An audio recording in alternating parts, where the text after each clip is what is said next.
আপনি ভাবেন মৃত্যুর আগে মানুষ কিছুই বুঝতে পারে না? বিজ্ঞান বলছে মৃত্যুর ঠিক আগের মুহূর্তটাই হতে পারে সবচেয়ে সচেতন মুহূর্ত। হার্ট যখন ধীরে হতে শুরু করে, মস্তিষ্ক হঠাৎ অস্বাভাবিকভাবে সক্রিয় হয়। ইইজি স্টাডি দেখিয়েছে মৃত্যুর কয়েক সেকেন্ড আগে ব্রেন ওয়েভস হঠাৎ বেড়ে যায়, মানে মস্তিষ্ক তখনও জেগে। অক্সিজেন কমে গেলে শরীর প্যানিক মোডে যায়, হার্ট শেষ শক্তিটুকু দিয়ে পাম্প করে, ফুসফুস দ্রুত শ্বাস নিতে চায়। এটাই টার্মিনাল গ্যাসপিং। অনেক মানুষ বলে তারা উজ্জ্বল আলো দেখে, শব্দ শোনে বা পুরো জীবন চোখের সামনে ভেসে ওঠে।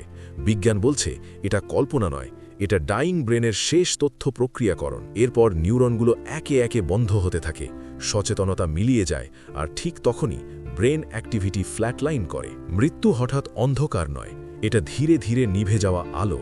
এই সত্যটা ভয়ঙ্কর, কারণ এটা বাস্তব। এমন বাস্তব সত্য জানতে ভিডিওটা সবার কাছে শেয়ার করে দিন, আর সাবস্ক্রাইব করে সাথে থাকুন এমন অজানা বিষয় জানার জন্য। কারণ বিজ্ঞান সব সময় শান্ত নয়।